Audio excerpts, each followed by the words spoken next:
Have you ever just stopped on a walk and really, truly looked around? I mean, at all the green stuff everywhere.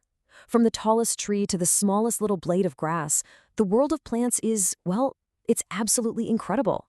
So let's take a closer look together and get to know our green neighbors a little bit better. Our source material kicks off with this exact feeling of wonder. A character named Gopu is on his way to school, and he just blurts this out. And it's a feeling we can all relate to, right?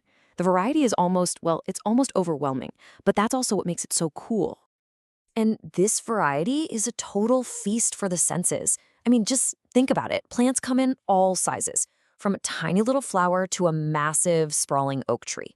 Their shapes can be anything from a dense, packed bush to these elegant, tall reeds. And even just touching them, their leaves can be rough and rugged or perfectly smooth and shiny. So, with all this diversity, how do we even begin to get a handle on it all? How do we tell one type of plant from another? Well, that is exactly what we're going to dive into. We're going to go on a little journey to classify and understand the plant kingdom, one category at a time.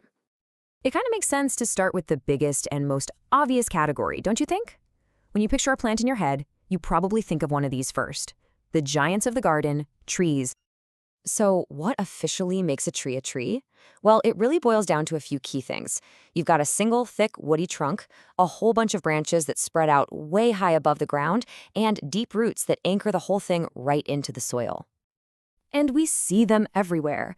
Think about the sweet fruit from a mango tree, or that iconic shape of a coconut tree. Or how about the massive spreading canopy of a banyan tree? Yep, these are all perfect examples of our first category. Okay, let's move on from the giants and take a step down in size. Next up is the busy, bushy middle ground of the plant world, shrubs. Now, the main difference between a shrub and a tree is right there at the base. Instead of one single trunk, a shrub has several hard, woody stems. And you'll notice its branches tend to start growing much, much closer to the ground, which is what gives it that classic bushy look. You probably have shrubs right in your own garden, or even your kitchen. Those beautiful flowers on a hibiscus or a rose plant, they grow on shrubs. And so do these wonderfully fragrant and useful plants like holy basil, you might know it as tulsi, and the curry leaf plant. Let's just put them side by side to make this crystal clear. Okay, on the tree side, you've got that single, thick trunk and the branches are way up high. Now compare that to the shrub, with its multiple stems and all those low-growing, bushy branches. It's that fundamental difference in their structure that really separates them. Okay, so here's a fun little connection for you. Think about all the pulses, or dal, that are a huge part of so many meals. Things like lentils, chickpeas, beans.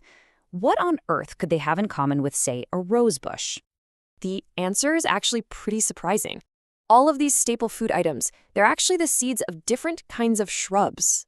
And this just shows you how incredibly important this category of plants is to us, like every single day. All right, let's keep going and bring our focus even closer to the ground.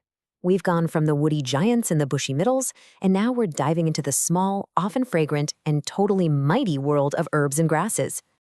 So here's the defining feature of an herb. Unlike trees and shrubs, the stems of an herb are soft, green, and tender. They never become hard and woody, and that's what keeps them smaller and more flexible.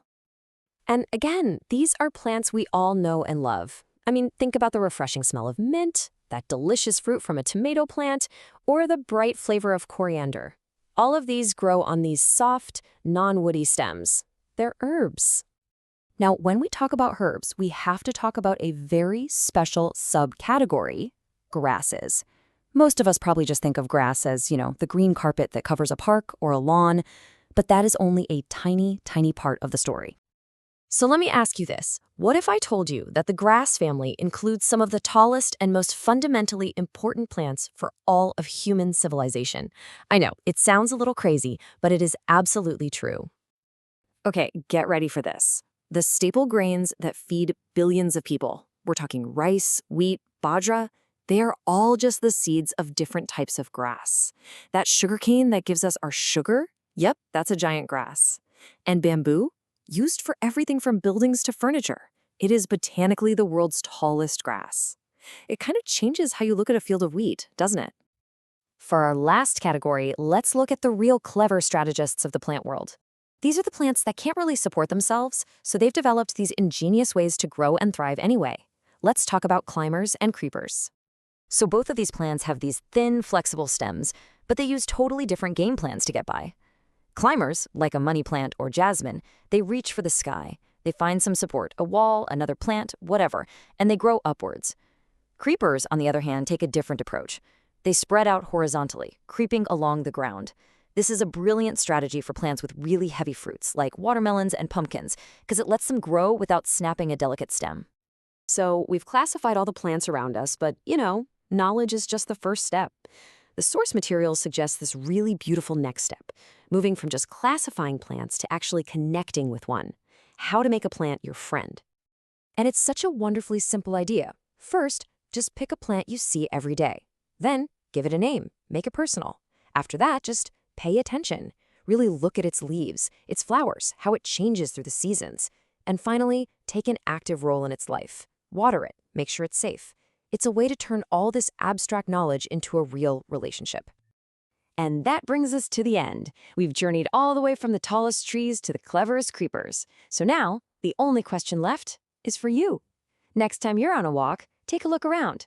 Which plant will you choose to get to know a little better? Who is going to be your first plant friend?